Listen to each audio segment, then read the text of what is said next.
Hi, puppy class number 3 has something challenging. It has loose leash walking. And puppies are not always the best walkers. Sometimes it takes a while. Sometimes they're hesitant. Sometimes they're afraid. Sometimes they pull like crazy because they're enthusiastic. Probably the latter is what happens the most. But it can happen. It's just going to take a little time. So have some patience and have some good food on you, and maybe things will happen. I'm talking to you first because there's a lot to talk about with walking, and then we'll do demos with my puppy.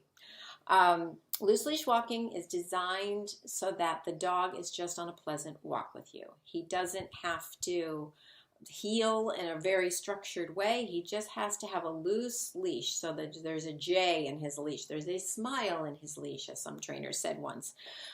He can be a little ahead, a little behind, as long as he's still walking with you. But we're asking him to do something that he doesn't want to do. He wants to go to the next town. He wants to walk much faster, usually, than we do, unless he's scared. If he's scared, we're going to work on that too. We'll talk through that. But you want to just try to reward him whenever he's beside you, and he'll probably take the hint. So carry good stuff. Sometimes for some dogs, kibble is enough, but you may need to up it to high-value treats like turkey breast or hot dogs or cheddar, depending on your dog. And if you're wearing food on your waist, why would he be anywhere else? I'd be right next to you too. So every time he's next to me, I'm going to treat him for being beside me. And if he goes to my other side, I'm not going to treat him. I'm going to show him with the food. He's going to go back on this side because I don't want him to trip you. I want him to stay next to me whenever I can, but not on both sides. My puppy is now 4 months old and 48 pounds. We went to the vet today. So he's not crossing me. I want him to stay on one side. Tradition is your left, but he could be on your right if you prefer. That works too. Traditionally, you have your sword or your rifle in your right hand and your dog on your left. So they walk on your left side. People who are right-handed feel wrong about that, but your hands aren't really doing anything but treating the dog. And you want to treat him with the hand closer to him so that he stays there and he doesn't cross in front of you to get the treat. You want to try to walk at a good clip. Sometimes you have to keep up your pace. We're too slow and boring and the dogs get distracted and they do something else. So keep your pace up and try to have a nice loose leash. If you have a tiny dog, you're going to want a 6-foot leash. 4-foot leash is too far and it gets stretched out and the dog ends up pulling on the leash because there's not enough flexibility to it. You want a nice regular leash. You don't want a retractable leash with a plastic handle that you can barely hold on to and a wire that can cut your hand really truly when the dog pulls all of a sudden. You want just a regular fabric or leather 6-foot leash for your dog. And you may need a harness at first. My puppy's wearing a Freedom harness. That's my favorite at the moment. It's been my favorite for a long time. You'll see it in the video, and we can talk more about harnesses. If they're real pullers, you don't want it on their collar right now. But you also, unless they're tiny, probably don't want a harness that clips on the back. You want it to clip on their chest. If it's clipping on their back, they will often pull more. Little dogs, they're delicate right now and they're growing, so we're just going to be careful. So whatever harness is comfortable for them and they're not yanking on themselves will work. As they get bigger, just having it on their front will sometimes manage the behavior so they know what they're doing before we start asking them to pull on a collar or change the equipment. The equipment is just managing them till they get it. My Tanner was the worst puller. He was a dog from the streets and he had no clue what a leash or a collar or a harness, anything was. So he wore an Easy Walk harness, which clips on the front. And he was the best walker in about a month. He's just phenomenal now. He wants to be nowhere else but just right beside me. It's just what he wants. We allow for sniffing. We allow for a potty break when you first get out the door because that's important. That's all that matters with puppies right now. So for house training purposes, let them go out, let them pee, praise the pee, feed them, and then the reward really is we get to walk on now and go to different places. I'm going to stop and sniff only, let them sniff, only when I feel like it, when they're in the shade, when there's somebody coming down the sidewalk and I want to get out of the way, that's when we sniff. I'm a little bit of a Nazi about it because with puppies, if you let them sniff, they're going to find things to eat as well. But even with adult dogs, I don't want to stop at every tree. I want to stop when it's convenient for me. And it's getting warmer now, and we want to stop when we're in the shade, for instance. So we just keep on walking. You might make a lot of turns to get the dog to stay on the inside of you, because if you keep crashing into the human, you're going to stop crashing into them, and you're not going to go in front of them and forge ahead. You're going to try to stay back just a hair. You'll see it in the demo. All right, that should get us started on that. The other thing I wanted to talk to you about is the Canine Good Citizen separation exercise. The Canine Good Citizen test may not be at the top of your list, but there are 10 exercises that most humans pretty much want anyway. It's really designed to be easy. The hardest thing most dogs seem to find in the test is the separation exercise. You're left with a friendly stranger for 3 minutes and your human goes out of sight. For some dogs, especially young dogs, that can be really difficult. If your dog is always in the bathroom with you and you can't get a break, you might start there. Can you close the bathroom door? Can you close the bathroom door when you take a shower and the dog's on the other side of it? We want them to be linked to us and bonded, and we want them to be with us and want to be with us, but it can be also really anxiety producing for them, and we don't want that. So what the Canine Good Citizen test asks is that the dog just be calm and not throw a fit. They don't have to sit or stay. They don't have to anything. They just have to not pace and bark and whine and look like they're going to have a heart attack without their human.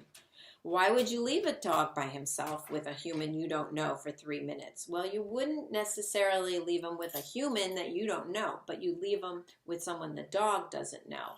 So if I go to Starbucks and I want my friend to hold the dog while I use a bathroom or order or anything, I should be able to leave it with my friend. The dog should be able to stay with my friend and not freak out. So try a little 3 minutes here and there. If you can't get 3 minutes, try for 10 seconds and see how much you can get. If your dog really has an issue with it, then separation is something we probably need to talk about even more.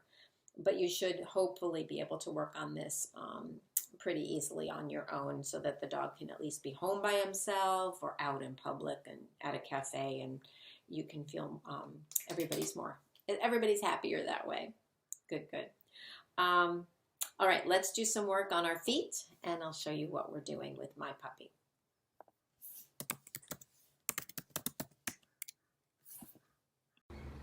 Hello? We thought we would talk about walking. We could probably talk for days about walking. So let's just get some basics down. If you can get your dog not to chew on the leash, that's already an accomplishment. If you let it go slack, sometimes they will just stop. If I drop it, he may pick it up or he may stop biting it. Sterling Cap. Good boy. We're at 4 months old now. He's pretty great about walking, but he's got to be excellent because he's going to be 100 pounds. So I'm starting with the leash over my right wrist, and I'm holding the slack here. I'm not doing this, cutting off my circulation, perhaps even fracturing a bone in my hand if it's a big enough dog. Just holding it so I don't trip over it, he doesn't trip over it. Here, he's gonna start seated beside me. This is the traditional spot, which is left. You can do it on the right if you like it. Just don't let him go back and forth because that's boring. He's starting in a sit because it's getting him focused. And we're gonna walk. Here. I'm going to reward him when he's near me. Here. The word I'm using is here. Here. You might use the word heel. I'm going around in different directions because I want him to just get this down before we take it on the road. Here. Good boy. I'm feeding him with the hand closer to him rather than this way, because then he crosses in front of me. Good. Here. If he gets a little ahead, I'm going to let him up here.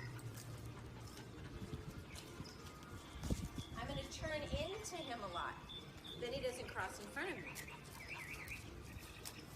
Here. See how he's crashing into me? I'm kind of making him do it. But I don't want him to not crash, and then he won't cut me off. Here. Look how much she's feeding him. He's only only doing it for food. Yes, so what? For now. You gotta feed them a lot. Don't be stingy. Trainers are very generous. Dogs like us better. Because we're generous with our food. Here, it's a paycheck. How does he know that this is where he's supposed to be unless I show him? There he is, right there. And if I stop, he sits, but you don't have to do that yet. Good boy. Here. Good boy. So my acronym for this is PPIT. Practice in a boring environment. My yard is not that boring. My kitchen is more boring. First, if you can get it inside, great. Even without the leash. Let's see if I can throw it without him chasing it. Okay. Even if you practice in your kitchen or your apartment building hallway like this. Here. The point isn't the leash. The leash isn't doing anything. The point is that he's with me. I see a lot of people luring their dogs here, like this, to walk.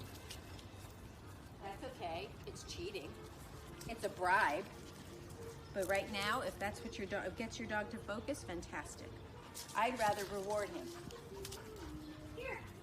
Once in a while, he's right beside me, and I'm going to reward him. Yay, good boy. Periodically this. So practicing in a boring environment, then when they can handle that, taking it outside. If you're going to walk your dogs on the street, which you want to do, I'd take 4 or 5 house lengths and go back and forth until the environment is so boring that the dog actually pays attention to you instead of everything else. Levels of training, start easy. So that's the practice. PPIT. So the next one is pace. Sometimes we're slow and boring. I'm walking pretty slowly with him right now. And it takes coordination. You've got a leash and treats and a dog and treat pouch and humans watching you on the street. It's hard not to go slowly, but if he had his choice, he'd be going twice as fast as we're going right now. Or, conversely, you could go half that pace. All of a sudden, you're slow. Here. I just got really interested. Here. No food. Here. Good boy. He likes this. Yeah, he's a good boy. And I'm going to praise him whenever he's next to me. There's never enough praise. It should be the noisiest thing you do, walking your dog. Yay, let's go! That's what I usually say to get started. Let's go! Here. Uh-oh, cross in front of me. Over here. Good boy. Here. Yes. Good boy. Nice and crazy. So those are your 3 P's. Practice in a boring environment, pick up your pace or slow your pace, and praise a lot whenever the dog's next to you. Be interesting. Woohoo is a lot more interesting than heel. You can say the word heel. To me, it doesn't make sense. He's not at my heel. He's with me. He's here. So we say here instead. You can say banana as long as you say the same thing. We start off by let's go. If he gets ahead, I'm going to go the other way. We used to stop. How boring is stopping? Stop and then wait for the dog to go, oh, the leash is pulling. I'm going to come back to you. Thank you for your attention. That's really boring. So moving helps a lot. They would rather have the momentum of the moving. So he's going this way. If he starts to pull, we're going this way. Here. He can get to go where he wanted. If he starts to go ahead, up. We're going back. Good boy. He doesn't have to stay next to me for real. He just has to have a loose leash. That smile and his leash that we talked about. He can go a little ahead, a little behind. Yeah. As long as he's paying attention once in a while to you. He's not going to stare at me the whole time. He shouldn't have to, just sometimes. But I'm going to be more interesting than those squirrels. How am I more interesting? I'm going in the other direction all of a sudden. I'm unpredictable. I'm fascinating, huh? Come. And, good boy. The T is for treats. Use the really good stuff on the walks. Save it for that. I started him with kibble because he's a puppy and he didn't care. If your dog is that motivated, yay. But otherwise, that's when you break out turkey breast and hot dogs and bacon, whatever gets them more focused than what's out there. Walking them while they're hungry can really help. Let's talk about equipment. So he's wearing a Freedom harness. Sterling, come and show it. It has, he'd rather eat the avocado tree. It has a hook on the back and a hook on the front. And it comes with a special leash where you could hook both at the same time. He's really good. I haven't had to use it, thank God, because he's so big. I'm just using a regular leash, but I'm clipping it on the front, not the back. A dog, when you hook them to the back, will always pull more. I haven't met one that doesn't, except if they just don't care about pulling at all, like they're so, senior or too little to care. But the front clip is really key. Easy Walk harnesses also clip on the front. This one is particularly good for a big dog, a strong dog, because you've really got them, and it has a T-strap and they can't get out of it. Sterling, stand. I'm going to test it by looking at his elbow, and his elbow can't fit in there. That's how he would slide out if he wanted to. It's really hard to get out of this harness. It's nice and snug. The front could be a little tighter. He keeps growing. I keep adjusting it. They do stretch a little with time too, but it should be snug so he feels managed. He's not going to need it forever. He just needs it till he doesn't pull. He's really not even pulling yet, but he's so young and unpredictable that I'm just using a harness for now. Here.